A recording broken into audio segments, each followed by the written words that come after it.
So I've transferred a file, or a series of files, over into a folder on my computer from the flip video. You'll notice that they're AVI files. So what I'm going to do is I'm going to go ahead and load one into QuickTime, and you may recognize this handsome devil here as me. Go ahead. So my name is. What I'm going to do is I'm going to go ahead and save this as a QuickTime movie. Now I'm in QuickTime Pro, and it makes a huge amount of difference because QuickTime Pro allows you to then go ahead and save something. What I'm going to do is, I think what I actually need to do is go File and then Export, and that's where I get this menu. I'm going to put it on my desktop. I'm going to call it Nerd after my t-shirt. Let's look at the options here. Now, what I've got is H.264 for the codec, which is what we want. This is something that Final Cut Pro understands. I'm not worried about, high quality is good. I'm not worried about the bit rate. The size is 640 by 480, which is the original size. And then I'm going to look at these settings for this audio here. I think that this is exactly what I'm going to end up going with as well. I could go ahead and try the MPEG-4. The thing is that I know that at this point I do know that this codec is not going to render properly. Then I'm going to go ahead and tell it OK and save, and it'll take a while for it to process.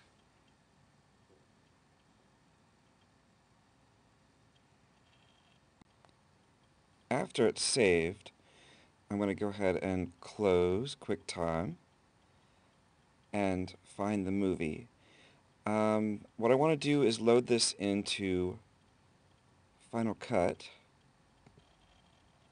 and to do that I load Final Cut,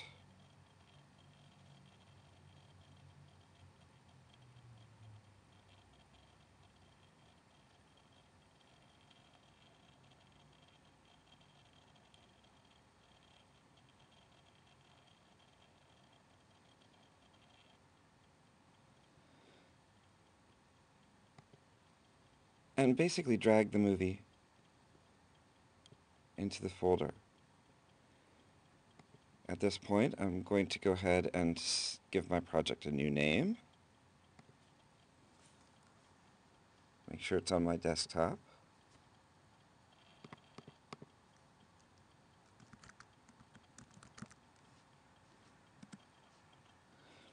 Alright, now I can take this movie and drag it into my timeline. Now you'll notice that it says that the clip doesn't match the sequence settings, but because I want to use this particular clip without having to worry about re-rendering it, I'm going to tell it to accept that. Now you'll notice that in my sequence viewer over here, I have it. And what we're looking at is the video inside the timeline. You'll notice that the audio track is red. That's because it was not compatible. What I'm going to do is go ahead and come up here and tell it to render everything. You can also do that with the Command R key. So you notice it didn't do anything, and that's because nothing has been selected. So let me go ahead and come back and select the timeline, tell it to render everything. And this is usually pretty quick, so doing sound is not a big deal. So now I have a video inside my timeline that I can edit. At this point, I want to go ahead and save the video, prepare it for YouTube, and actually what I usually do is I save it as an MV4 ready for the iPhone.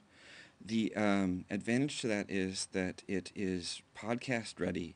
It will go directly into an iPod, and it is also playable directly by iTunes. So what I'm going to do is I'm going to go ahead and select the timeline. So if I wanted to set a different out point, I could just choose it and hit the O key. But I don't want to do that right now. So I'm going to go ahead and I'm going to clear both the in and out points as they're set. So at this point I'm ready, the movie is ready to go, and so I'm going to tell it to export using QuickTime Conversion. This is probably the simplest form of exporting. I'm going to give it a title.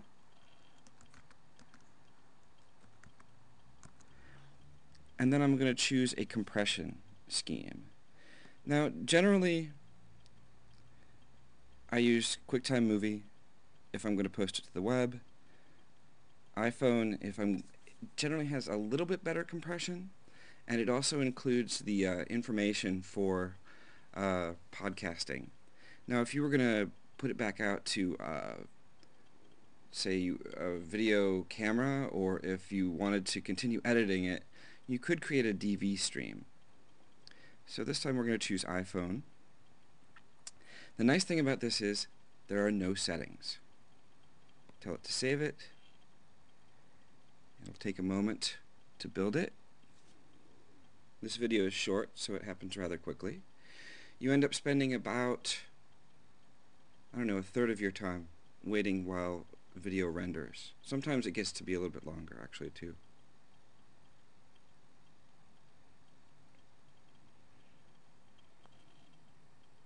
And now let's take a quick look at what we've got. Remember, I put it on my desktop. So we've got nerds.mv4. Now you'll notice the icon on there is the little iTunes icon. So if I double click on it, it should load immediately in iTunes.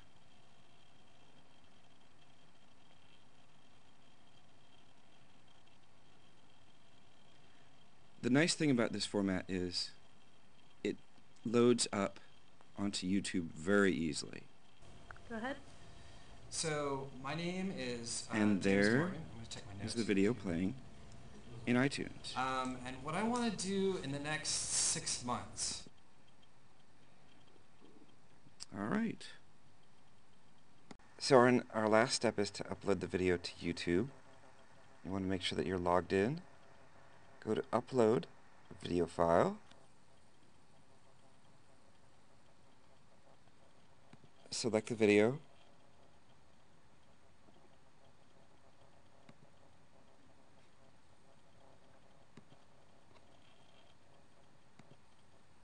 And upload it. Of course, you'll have to add the information. I'm going to make this private.